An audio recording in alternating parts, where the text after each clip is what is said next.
Hello friends, எல்லாரும் எப்படி இருக்கீங்க? இன்றைக்கி நம்ம வீடியோவில் தீபாவளிக்கு ஸ்பெஷலாக நம்ம பலகாரமெல்லாம் செய்ய ஸ்டார்ட் பண்ணிக்கலாம். இன்றைக்கி அந்த வகையில் பார்த்திங்கன்னா மிக்சர் ரெசிபி தான் நம்ம செய்ய போகிறோம். ஏற்கனவே நம்ம சேனலில் மிக்சர் போட்டிருக்கோம் வீடியோ எப்படி செய்கிறதுன்னு சொல்லிட்டு. ஆனால் கொஞ்சம் அளவுகளை கொண்டு நம்ம செஞ்சுருக்கிறதுனால அந்த அளவு பார்த்திங்கன்னா தீபாவளி அன்றைக்கி செய்கிறதுக்கு நமக்கு பத்தாது. தீபாவளி அப்படின்னு சொன்னாலே நம்ம பலகாரம் எல்லாம் செஞ்சு தெரிஞ்சவங்களுக்கு, சொந்தக்காரங்களுக்கு எல்லாருக்கும் கொடுக்கறது தான் ரொம்பவே விசேஷமாக இருக்கும். அதனால் இன்றைக்கி நம்ம பார்த்திங்கன்னா மிக்சரோட அளவு கொஞ்சம் அதிகமாக செஞ்சுருக்கும். கரெக்டான அளவு போட்டு நம்ம எல்லா பொருளையும் சேர்த்து கரெக்டாக பண்ணியிருக்கிறதுனால நீங்கள் இதே அளவு கொண்டு செஞ்சிங்கன்னா உங்களுக்கு பர்ஃபெக்டாக மிக்சர் கிடைக்கும். வாங்க இப்போ ரொம்ப சிம்பிளாக நல்லா டேஸ்டியாக நம்ம அதிக அளவு கொண்டு நம்ம மிக்சர் எப்படி செய்கிறதுன்னு பார்க்கலாம். ஒரு கப்பில் 1/2 டீஸ்பூன் அளவுக்கு ஓமம் சேர்த்துக்கிறேன். கூடவே தண்ணி கொஞ்சமாக சேர்த்துடுறேன். ஒரு 10 நிமிஷம் இல்லைனா 1/4 மணி நேரத்துக்கு அப்படியே விட்டுடலாம். ஓமம் அந்த தண்ணியில் நல்லா இறங்கணும் அந்த சாறு. அது வரைக்கும் நான் அப்படியே தண்ணியிலே ஒரு 10 நிமிஷத்துக்கு ஊற வச்சுக்கிறேன். மாவு பிசைகிறதுக்கு ஒரு பாத்திரம் எடுத்துக்கிட்டு இந்த பாத்திரத்தில் 250 கிராம் கடலை மாவு சேர்த்துக்கிறேன். இந்த கப்பில் 2 கப் அளவுக்கு சேர்த்துக்கிறேன். உப்பு தேவையான அளவுக்கு சேர்த்துக்கிறேன். கூடவே காரத்துக்கு 1 டீஸ்பூன் மிளகாய் தூள் சேர்த்துக்கிறேன். இப்போ இது எல்லாத்தையும் சேர்த்து கலந்து கொடுத்துக்கலாம். இந்த ஓமம் தண்ணியை சேர்த்துக்கலாம். அப்படியே ஓமமாக சேர்க்காம இந்த மாதிரி ஒரு வடிகரண்டி வச்சு வடிகட்டிட்டு வெறும் தண்ணி மட்டும் சேர்த்துக்கலாம். இதுக்கு தான் நம்ம ஓமப்பொடி செய்கிறதுக்கு முன்னாடி ஓமத்தை தண்ணியில் போட்டு நல்லா கொஞ்சம் ஊற வச்சுட்டு சேர்க்கணும்னு சொன்னது. இப்போது தண்ணியை கொஞ்சம் கொஞ்சமாக சேர்த்துட்டு மாவை நல்லா பிசைஞ்சிக்கணும். ரொம்ப கெட்டியெல்லாம் மாவு பிசைவேன் நான் ஓமப்பொடிக்கு. கொஞ்சம் சாஃப்டாக பிசைஞ்சிக்கிட்டிங்கன்னா ஈஸியாக நம்ம முறுக்குழால போட்டு ப்ரெஸ் பண்ணுறதுக்கு நமக்கு ரொம்ப ஈஸியாக இருக்கும்.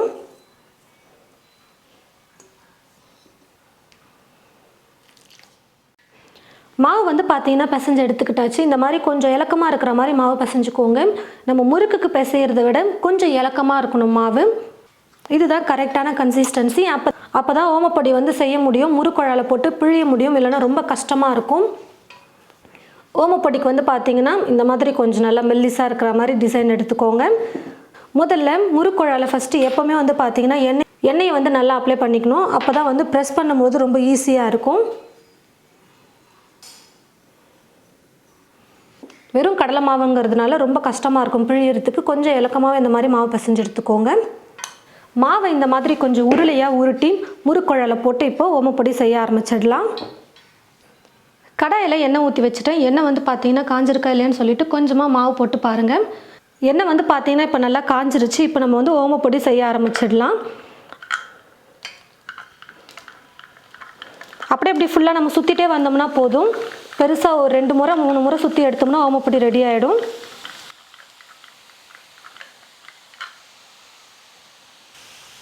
சும்மா திருப்பி போட வேணாம். ஓமப்பொடி நம்ம பெருசாக சுற்றி இருக்கிறதுனால உடஞ்சிரும். அதுக்கப்புறம் எல்லாத்தையும் கரெக்டாக திருப்பி போட முடியாது.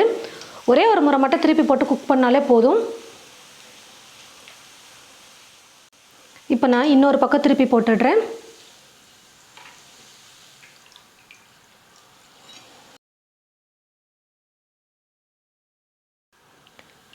இப்போது 2 பக்கமும் நல்லா ஓமப்பொடி வந்துருச்சு. இப்போ நான் எடுத்துடுறேன்.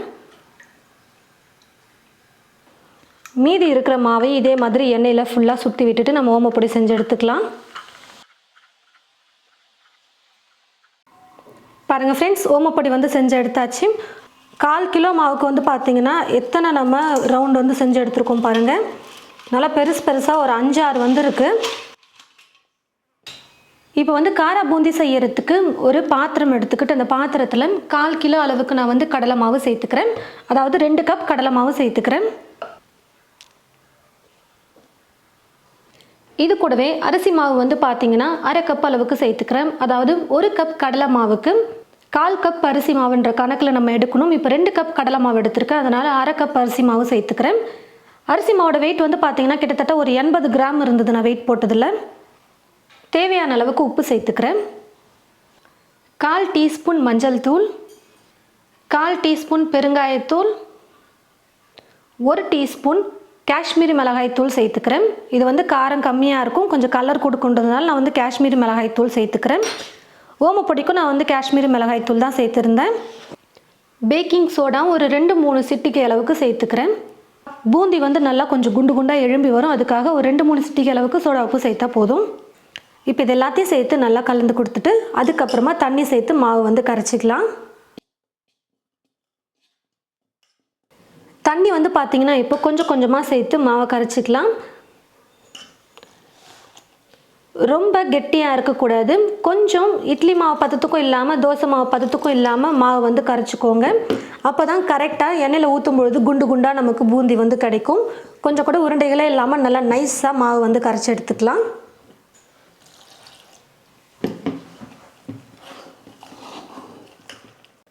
தண்ணி கொஞ்சம் கொஞ்சமாக சேர்த்து மாவு வந்து கரைச்சிக்கிட்ட பாருங்கள். இந்த மாதிரி மாவு எடுத்து ஊற்றும் பொழுது கீழே வந்து குண்டு குண்டாலாம் விழாமல் ஒரு ஃப்ளோவில் விழணும். இதுதான் பூந்தி செய்கிறதுக்கு கரெக்டான பதம். வீடியோவில் உங்களுக்கு பார்க்கும்போது நல்லா தெரியும். நான் மாவு எடுத்த அதே கப்பில் தண்ணி அளந்து சேர்த்துக்கிட்டேன். இதில் வந்து பார்த்திங்கன்னா கிட்டத்தட்ட ஒரு 1.25 கப் அளவுக்கு நான் வந்து தண்ணி சேர்த்துருப்பேன். இது 1/4 கப்பு கூட இருக்காது, கொஞ்சம் கம்மியாகவே தான் இருக்கும். 1.25 கப் அளவுக்கு தண்ணி சேர்த்துட்டு அதுக்கப்புறமா கொஞ்சம் கொஞ்சமாக ஸ்பூன் கணக்கில் தண்ணி சேர்த்து நான் வந்து மாவு கரைச்சிக்கிட்டேன். தண்ணி மட்டும் கரெக்டாக பார்த்து நீங்கள் பூந்திக்கு கரெக்டாக கரைச்சிக்கிட்டிங்கன்னா போதும். குண்டு குண்டாக நமக்கு பூந்தி வந்து கிடைக்கும். கடாயில் எண்ணெய் ஊற்றி வச்சுட்டேன். எண்ணெயும் வந்து பார்த்திங்கன்னா காஞ்சிருச்சு. எண்ணெய் நல்லா காஞ்சதுக்கப்புறமா இந்த மாதிரி மாவை கொஞ்சம் எடுத்து எண்ணெயில் போட்டு பார்த்திங்கன்னா தெரியும், டக்குன்னு மாவு வந்து மேலே எழும்பி வந்துடணும். அதுதான் சரியான பதம். இப்போ நான் வந்து பார்த்திங்கன்னா பூந்தி செய்கிறதுக்கு வீட்டில் இருக்கிற இந்த கண்ணு கரண்டியை தான் யூஸ் பண்ண போகிறேன்.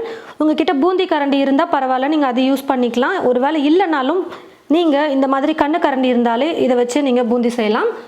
கொஞ்சம் கொஞ்சமாக மாவு எடுத்து இந்த கண்ணு கரண்டியில் இப்படி ஊற்றிட்டு வந்தீங்கன்னா போதும்.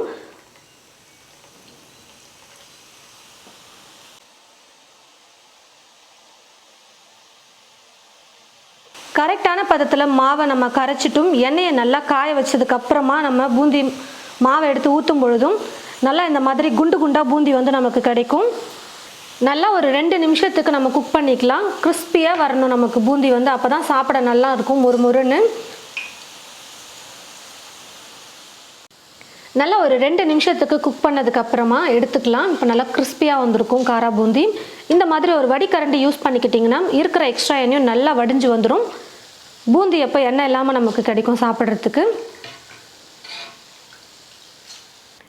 இப்போ அடுத்த முறை பூந்தி செய்யும்போது வந்து பார்த்திங்கன்னா கரண்டியை தண்ணியில் கழுவிட்டு நல்லா துணி போட்டு ஈரம் இல்லாமல் தொடச்சிட்டு அதுக்கப்புறமா தான் நம்ம வந்து பூந்தி வந்து ஊற்றணும் இதில்.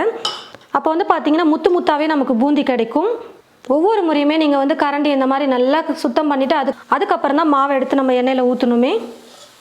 இதே போல் மீதி இருக்கிற எல்லா மாவையும் நம்ம வந்து பூந்தி செஞ்சு எடுத்துக்கலாம். நல்லா ஒரு 2-3 நிமிஷத்துக்கு குக் பண்ணுங்கள். அப்போ தான் நல்லா கிறிஸ்பியாக நமக்கு பூந்தி கிடைக்கும். காரா பூந்தி வந்து செஞ்சுட்டோம் பாருங்கள். நல்லா சூப்பராக முத்து முத்தாக நமக்கு காரா பூந்தியும் கிடச்சிருச்சு. எண்ணெய் நல்லா காஞ்சதுக்கப்புறமா வந்து பார்த்திங்கன்னா 1 கப் அளவுக்கு நான் வேர்க்கடலையை சேர்த்துக்கிறேன். கிட்டத்தட்ட ஒரு 150 கிராம் இருக்கும் வேர்க்கடலையோட அளவு. இப்போ இந்த வேர்க்கடலையை எண்ணெயில் போட்டு வறுத்து எடுத்துக்கலாம்.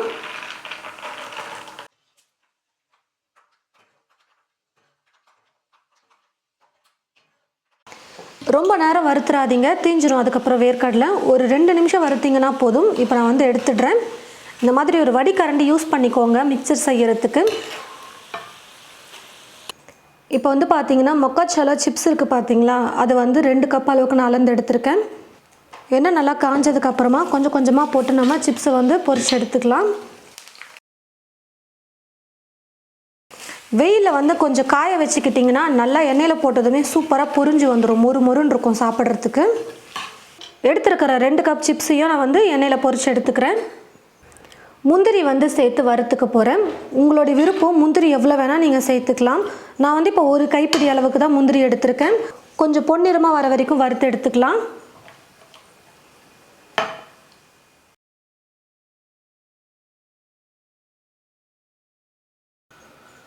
பூண்டு வந்து பார்த்திங்கன்னா 2 கைப்பிடி அளவுக்கு நான் வந்து பூண்டு எடுத்து வச்சுருக்கேன்.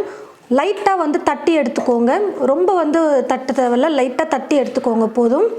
இப்போ இந்த பூண்டையும் எண்ணெயில் போட்டு நம்ம ஃப்ரை பண்ணி எடுத்துக்கலாம்.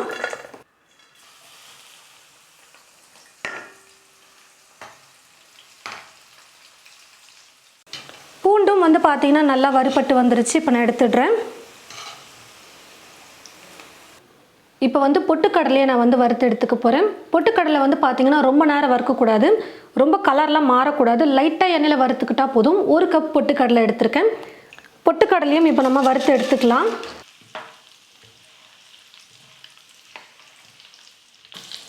கரெக்டாக 1 நிமிஷம் அப்படி இல்லைன்னா ஒரு 1.5 நிமிஷத்துக்கு வறுத்துக்கோங்க போதும்.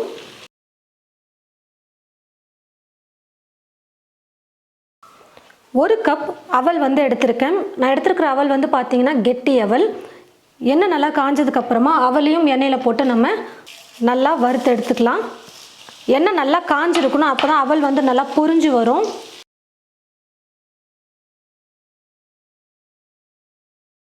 எண்ணெய் நல்லா காஞ்சி இருந்ததுன்னா அவல் போட்டதுமே வந்து பார்த்தீங்கன்னா நல்லா பொரிஞ்சிரும். உடனே டக்குன்னு எடுத்துருங்க, அப்படி இல்லைன்னா அவளுடைய கலர் வந்து மாறிடும். இதே போல் அவலை வந்து நம்ம எண்ணெயில் பொரிச்சு எடுத்துக்கலாம். எல்லாத்தையுமே எண்ணெயில் போட்டு நம்ம பொரிச்சு எடுத்துட்டோம். இப்போ கடைசியாக இது கூட கருவேப்பிலையை நான் வந்து சேர்த்துக்க போகிறேன். நல்லா கொஞ்சம் கை ஃபுல்லாக நீங்கள் கருவேப்பிலை எடுத்துக்கிட்டு தண்ணியில் நல்லா அலசிட்டு ஒரு காட்டன் துணியில் போட்டு நல்லா ட்ரை பண்ணிவிடுங்க, ஈரம் இல்லாமல். அதுக்கப்புறமா இப்போ எண்ணெயில் போட்டு நான் வந்து கருவேப்பிலையும் ஃப்ரை பண்ணி எடுத்துடுறேன்.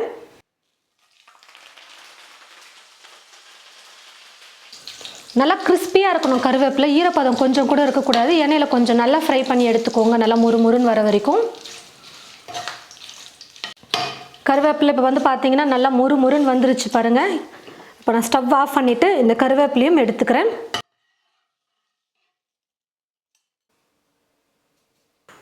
எல்லா பொருளையுமே இப்போ நம்ம ரெடி பண்ணியாச்சு. இப்போ எல்லாத்தையும் சேர்த்து நம்ம மிக்ஸ் பண்ணிட்டோம்னா போதும், மிக்சர் வந்து ரெடி ஆகிடும். ஒரு பெரிய பாத்திரம் எடுத்துக்கோங்க, ஏன்னா மசாலாம் போட்டு இப்போ நம்ம மிக்ஸ் பண்ணணும் வேறு, அதுக்காக கொஞ்சம் பெரிய பாத்திரமாக எடுத்துக்கிட்டு அதில் முதல்ல ஓமப்பொடியை போட்டு கொஞ்சம் உடச்சி விட்டுக்கலாம்.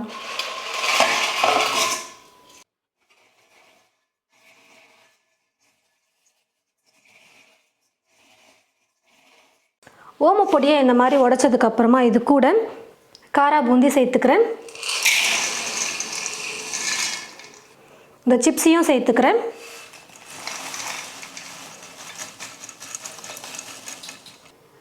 அவல், பொட்டுக்கடலை, வேர்க்கடலை, பூண்டு, முந்திரி. முந்திரி வந்து நீங்கள் அதிகமாக கூட சேர்த்துக்கலாம், நான் வந்து கொஞ்சமாக சேர்த்துருக்கேன். உங்களுக்கு எவ்வளோ பிடிக்குமோ அந்த அளவுக்கு முந்திரி வந்து நீங்கள் சேர்த்துக்கோங்க. நான் ஏற்கனவே சொன்ன மாதிரி மிளகாத்தூள் உப்பு வந்து சேர்த்து நம்ம கலந்து கொடுப்போம் லாஸ்ட்டாக மிக்சர் மேலே. அதுக்காக கொஞ்சம் அகலமான பாத்திரம் இல்லை பெரிய பாத்திரமாக எடுத்துக்கிட்டால் கரெக்டாக இருக்கும். ஃபஸ்ட்டு நான் எடுத்த பாத்திரம் வந்து சின்னதாக இருந்ததுனால இப்போ வேறு பாத்திரத்துக்கு மாற்றிக்கிட்டேன். நீங்கள் எந்த அளவுக்கு காரம் சாப்பிடுவீங்களோ அதுக்கேற்றது போல் நீங்கள் வந்து மிளகாய்த்தூள் வந்து சேர்த்துக்கோங்க. ஒருவேளை குட்டீஸ்க்கெல்லாம் கொடுக்கணும், கம்மியாக மிளகாய்த்தூள் இருந்தால் பரவாயில்லன்னு நினச்சிங்கன்னா கொஞ்சமாக நீங்கள் பாக்ஸில் எடுத்து வச்சுட்டு கூட லைட்டாக மிளகாய்த்தூள் போட்டு மிக்ஸ் பண்ணிக்கோங்க. நல்லா ஸ்பைஸியாக சாப்பிட பிடிக்குங்கிறவங்களுக்கு நீங்கள் மிளகாய்த்தூள் கொஞ்சம் அதிகமாக சேர்த்து நீங்கள் கலந்து கொடுக்கலாம். இந்த மிளகாய்த்தூள் சேர்க்குறது வந்து நம்மளுடைய விருப்பம் தான், எவ்வளோ வேணுமோ அதுக்கேற்றது போல் சேர்த்துக்கோங்க. உப்பு வந்து பார்த்திங்கன்னா கொஞ்சமாக சேர்த்துக்கோங்க. ஏற்கனவே நம்ம வந்து உப்பு சேர்த்துருக்கோம். இப்போ அவல் அது எல்லாத்துக்கும் சேர்த்து தான் அவல், அப்புறம் அந்த சிப்ஸ் எல்லாம் இருக்குது பார்த்தீங்களா, அதுக்கு எல்லாம் தான் இப்போ நம்ம உப்பு சேர்க்குறோம். அதனால் கொஞ்சமாக சேர்த்துக்கிட்டால் போதும். இப்போ எல்லாத்தையும் சேர்த்து நல்லா கலந்து கொடுத்துக்கலாம்.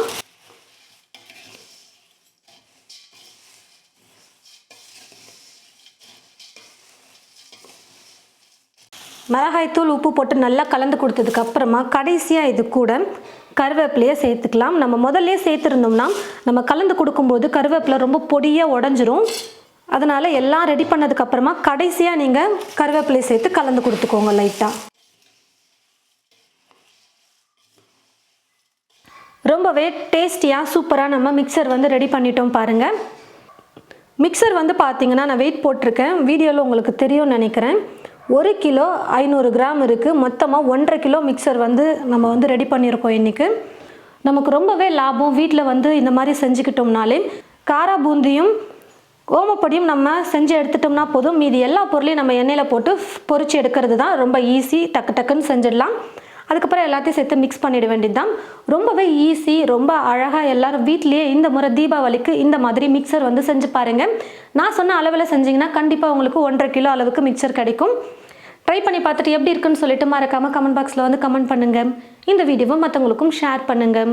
இது போல் நிறைய ரெசிபீஸ் பார்க்க தமிழ் ஃபுட் மசாலா சேனலை மறக்காமல் சப்ஸ்கிரைப் பண்ணிக்கோங்க.